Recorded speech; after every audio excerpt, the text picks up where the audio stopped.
tiver claro nisso, a gente não vai fazer reforma em lugar nenhum. Segundo, a função gestora local, ao terceirizar a mão de obra pelas organizações sociais, quebrou a espinha dorsal da formação de servidores comprometidos com a reforma. Pela precariedade do vínculo e ou pela rotatividade. Não é fácil formar profissionais para CAPES, não é fácil formar equipes. Equipes não podem ser destruídas de uma hora para outra, equipes não podem ficar ser gerida pela mudança de OS. Isso destrói qualquer serviço, isso não constrói serviço. A relação terapêutica com o nosso paciente, de transferência para a nossa loucura do dia a dia, é para a eternidade, isso vai correr junto com o nosso paciente. Não dá para ficar mudando de serviço, mudando de paciente eternamente. Isso é um defeito que nós vivemos em todo o país e foi puxado pelo governo anterior, só para identificar muito, dizendo que a culpa toda do que venha vai vir a gente precisa fazer também uma meia-culpa do passado. Bom, além do que entregar a gestão de serviço à OS, privatiza-se o que seria necessariamente público. E isso tem implicações com a proposta de CAPES sobre serviço público. Ele jamais pode ser um serviço público. Porque senão os hospitais particulares vão fazer CAPES privado. Isso não tem sentido. Então, percebemos essa encrenca de conceituação que a gente tem que estar claro para a gente evoluir nessa discussão. Essa prestação de conta com a gente mesmo, com nós mesmos, com nossos colegas, eu acho interessante começar a discutir também. Porque isso reforça a nossa própria crença e formação dos profissionais para os CAPES. Isso não diminui a gente confessar os erros que nós cometemos, sabe? Isso a gente vai evoluindo, vai aumentando. Nunca é demais lembrar a discordância de alguns médicos formados na certeza da neurobiologia americana com a proposta da reforma. Isso foi uma questão que foi esquematizada e ficou adormecida aí. A gente sabe que tem dificuldade com alguns médicos de construir a proposta da reforma. Negar isso é negar nossos problemas. Eu estou aqui fazendo brincadeira com o médico e acho que os médicos, como médico, e acho que os médicos reformistas têm que puxar essa discussão também, faz parte disso. Porque senão nós teremos uma tentativa de subordinar saberes transdisciplinares que tanto precisamos ao campo da medicina. E isso é muito perigoso. Porque o fenômeno da loucura é muito complexo para estar subordinado a um saber só. E é por isso que nós construímos essa questão tão bonita da reforma psiquiátrica, que é a confluência de disciplinas e de saberes para tentar dar conta um pouco que seja da loucura do dia a dia das pessoas que passam pelas nossas convivências. Isso não diminui ninguém. O núcleo do saber é de cada um. Eu sou um médico psiquiatra, sei passar medicamento, sei lidar com o problema médico daquele meu paciente. Mas há um núcleo psicanalítico que sabe também, tem todo um saber formado e sabe lidar com ele de outra forma. Há um núcleo psicológico que sabe lidar com isso, o núcleo da terapia ocupacional, que trabalha com o objeto de relação, que é fenomenal também, que tem que ter a ver com a assistência social e outros profissionais que chegaram nesse ponto. Isso é núcleo de saber. Esse núcleo de saber jamais vai se competir, se bater, se subordinar um ao outro, se nós trabalhamos juntos numa outra coisa maior que engloba todos esses núcleos, que é o campo do conhecimento. O campo do conhecimento engloba todos os campos de saber. Isso não é o problema. Agora, se a gente for para o modelo antigo, é o saber médico, que só pode na enfermagem, que pode ir no psicólogo, que pode ir na assistente social e assim por diante, até chegar no que aplica a injeção. Bom, né? Que dizia o paciente meu, tudo termina lá. Está discutido, vai, termina lá, aquilo lá. Então, essa é a chave dessa questão. Então, a gente não pode anular conhecimento de campos científicos de saberes que já fazem parte da reforma, pelo saber médico agora travestido de modernidade hospitalar, travestido de estimulação magnética, inclusive o SAT. Podemos discutir isso. Há campos para isso. Mas é preciso também que nesse momento em que o ST é aplicado, todo médico sabe disso, em casos específicos demais, ele não é generalizado, ele não são casos que nós chamaríamos de heróicos, onde vai atuar com o ST, é preciso que a gente chame um psicanalista e vem cá, tem alguma coisa para fazer desse cara isso do ST? Porque se esse tratamento é heróico, por que outro saber não pode lidar com isso antes dele? É só uma pergunta. Se eu não tenho todo o saber e não manipulo isso, eu não tenho que aplicar um tratamento heróico antes de conversar com o outro saber que pode fazer uma intervenção diferente da minha. E se formos fazer o retrochoque, façamos juntos. Essa é uma questão. Não há questão na reforma que não possa ser discutida. Porque nós estamos no mesmo campo de conhecimento, embora os nossos tipos de saber sejam diferentes. O mais difícil que seja entender a psicanálise do Luciano não é querer explicar. Tá? O mais difícil que seja para ele entender a questão da neurotransmissora, eu vou ter que ser capaz de explicar para ele. Isso é trabalho interdisciplinar. Isso é trabalho de frente. Não há segredo nisso, não há subordinação de campo. Então, isso me parece, quando você pega um saber que tenta se arvorar, de ser maior do que os outros, você pode tentar estar subordinando outros saberes. E isso não é reforma. Pode chamar tudo de fuga. Não é reforma. Também nunca é demais lembrar que, enquanto nós lutávamos contra os manicômios, nós permitimos a entrada em cena das comunidades terapêuticas.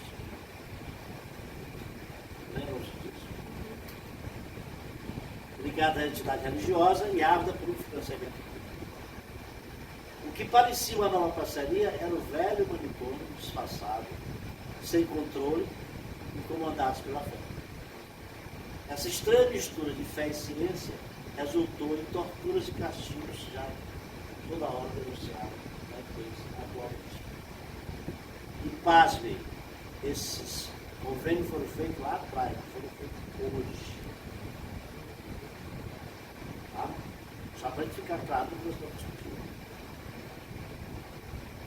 Essas comunidades religiosas são candidatas a exercer o papel manicomial e o retorno daquilo que queríamos estudar. Ora, um dos motivos da minha aposentadoria de Ministério da Saúde foi a minha discordância com as comunidades religiosas. Porque eu tinha noção de que isso liquidaria a reforma. Não haveria possibilidade de suportar isso. E eu discutia isso em todos os campos. Nunca briguei com um pastor. Nunca briguei com o defensor da comunidade religiosa. Porque para mim tem claro duas coisas. Não vou competir com o saber de Jesus. O meu não tem nada a ver com o outro saber. Essa disputa, dessa disputa eu não entro. Então Jesus é milagroso. Não tem problema nenhum. Não vou discordar disso. A única discordância que eu tenho com as comunidades terapêuticas são dois pontos. Tudo delas tem que ser voluntário, porque penitência obrigatória é para tudo. Isso é questão de direitos humanos, que nós brigamos com o manicômio lá atrás. E segundo, não, Jesus não precisa do dia dos seus que chega. Esse é do dízimo, em outro lugar. Não era assim. Se assim tudo o problema. O problema foi que nós botamos isso numa tal rede que eu vou falar dela. Esse foi o problema. O problema, para mim, insuperável. Porque como vamos nos livrar disso agora, que já está no caminho, aí todo mundo atrás de internar, desde crianças até adultos da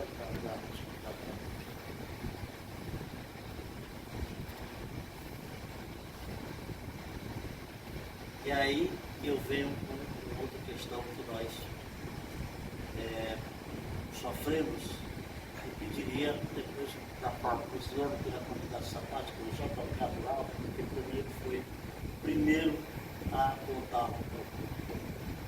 Porque nunca é demais lembrar que a constituição de uma fraca rede de atenção social, chamada de CAPS, tirou o protagonismo dos CAPS de uma teia de cobertura territorial que nós tínhamos, né, para a introdução de dispositivos frágeis que permitia a reintrodução de antigos serviços antirreformistas na rede, como os ambulatórios de especialidade e as emergências. É preciso que fique claro isso. O que foi a RAPS? A RAPS, uma rede montada apressadamente, em que os CAPs são subordinados a ela, que já tinham protagonismo, e aí você cria coisas frágeis. Por exemplo, eu vou dizer que eu trabalhei, sem de carteira disso, eu trabalhei com maticiador. O maticiador, o tal DASF, era um dispositivo frágil, não é um dispositivo potente. O dispositivo potente é quando o NASF é feito pelo CAPS. Porque ele pode caminhar para ele mesmo. E não ficar brigando numa rede sem fio, que não tem vaga aqui e acolá. Esse é o dispositivo. Que, nessa função de estar no NASF, assessorando, formando saúde da família, o CAPS tinha também o seu protagonismo que foi tirado para fazer esse dispositivo frágil. Que eu sei que ele é frágil hoje. Porque quando nós tínhamos uma teia, que o Luciano falou muito bem disso, e que você não tinha mando de campo, você tinha serviço interrelacionado, um sistema de teia e não de mando, não de hierarquia. Essa era a rede do nosso caso. Não é uma RAPS, esses esportes, né, que faz um serviço de baixo, de cima para baixo. Uma rede espalhada na cidade, na comunidade. E a gente vê isso muito bem nas cidades pequenas que não precisam dessa rede. O CAPS continua tendo um grande protagonismo dele. Diria até que a resistência em cidades pequenas vai ser muito mais fácil do que a resistência em grandes cidades. Porque o SUS ali ainda é bem visto. E o prefeito se trata no SUS. E você pode ver a integração de um CAPS da rede do SUS. Então eu acho que as cidades pequenas são muito mais fáceis de se colocar esse protagonismo do CAPS. Além do que, todos nós sabemos que trabalhar onde nunca teve manicômio é muito mais fácil que trabalhar onde tem manicômio. Manicômio é uma praga, aí cria um costume da inevitabilidade, levar para ele tudo termina lá. E aí nós escapamos de fazer o CAPS acontecer. Também nunca é demais lembrar que a timidez da radicalidade reformista permitiu o seu enfraquecimento e os ataques disfarçados atuais que tentam retomar a tal RAPS sem que os CAPS sejam um serviço substitutivo. E é introduzido, sem desfaçatez, o hospital psiquiátrico especializado, precursor e conteste do velho manicômio. Então foi toda essa radicalidade não levada a seu ponto de tensão, nós permitimos que ela não fosse tão assim radical, que permitiu que eles fizessem a proposta agora de que a RAPS acaba com os CAPS como serviço substitutivo e não precisa mais ter essa briga entre os serviços. Ninguém substitui ninguém. Tudo agora vai ser em paz. Em nome de quem? Da reforma. Essa, para mim, é um grande encontro que nós podemos estar entrando agora. E é preciso que a gente tenha uma capacidade de resistência a isso interna muito grande. Porque nós não vamos conseguir dar conta dessa coaptação que eles possam estar fazendo dos nossos profissionais. Principalmente dos nossos profissionais que não têm uma história ainda na rede, que não tem a condição.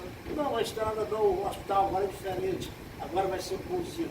Olha, era muito mais fácil de tratar da sobrevivência, da nossa sobrevivência, se ele tivesse rompido, nós não vamos fazer uma reforma, nós fazemos outra coisa, voltamos ao hospital, nós vamos brigar com a reforma, do que essa cooptação da reforma, que eu acho que isso é muito difícil.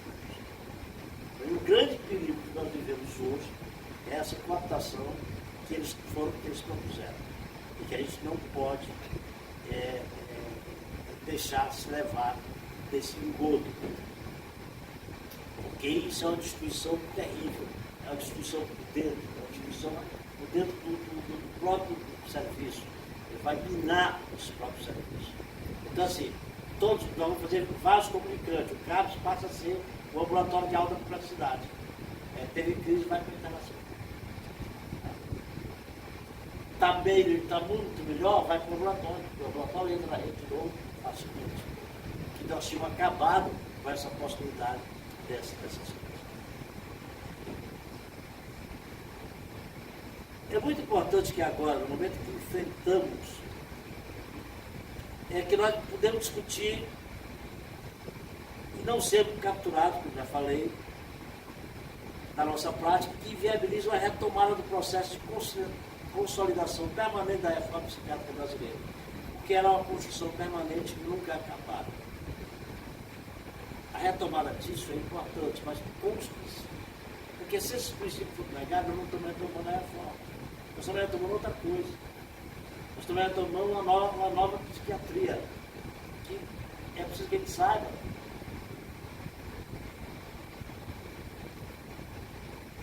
Que quando o Basaga propõe a reforma italiana, ele propõe a reforma da psiquiatria, não é na psiquiatria. Essa simples transformação faz uma diferença estúpida. Nós não estamos propondo transformação nos métodos da psiquiatria, não é na própria psiquiatria, porque foi ela que criou o manicômio. A reforma é uma briga com isso. E nós temos hoje academias que não aceitam essa colocação. Então essas academias não são reformas. Simples assim. Não podemos conviver com isso. Não temos como.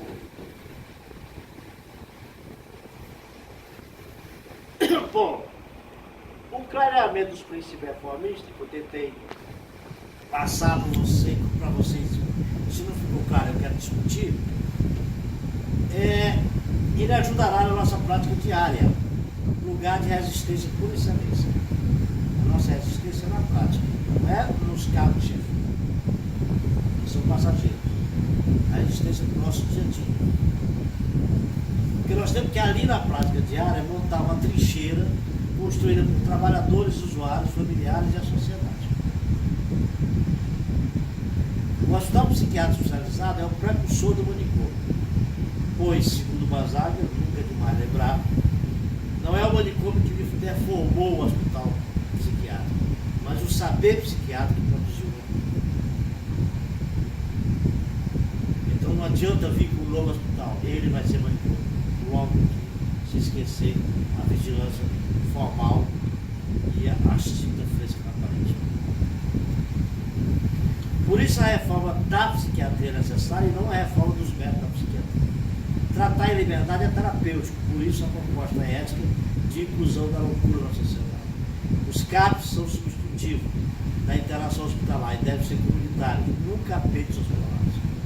Então só reafirmando pontos aí já tentei explicitar. A favor da nossa prática, temos que desaprendemos a trabalhar no modo antigo. Alguns de nós não sabem mais. Porque isso é bom. E nem os usuários aceitam mais a volta ao manicômio. Nós precisamos lembrar para ele que aquele hospital bonito vai virar manicômio.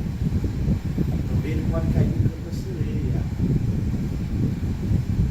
Eu preciso lembrar que eles começaram assim, todos. Eu tenho fotos deles, quando eles eram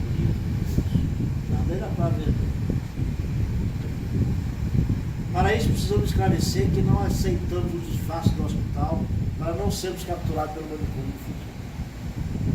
Muito necessário o trabalho dos profissionais da sociedade para que ela não aceite ser seduzida pelo truque da sereia do hospital modernizado.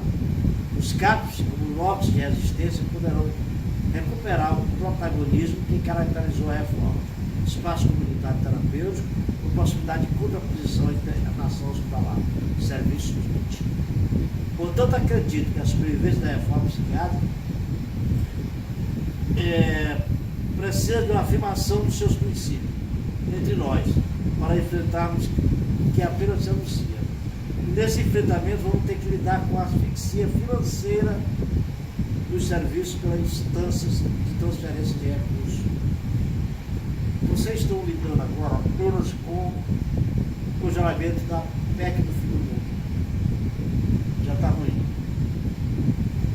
A proposta que o Guedes quer levar agora para a discussão de reforma da Constituição é a desvinculação de toda a despesa da Prefeitura e do Estado. Significa que aqueles 15% que o Estado obrigatoriamente tem que colocar em saúde e 18% da Prefeitura não serão garantidos mais. Então vai piorar.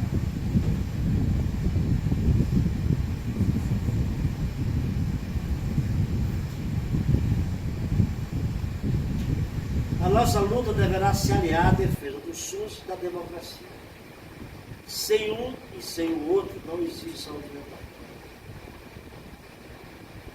Portanto, a sobrevivência da reforma psiquiátrica está atrelada às lutas políticas de hoje. A primeira fala minha é essa, depois eu posso conversar com vocês. Obrigado.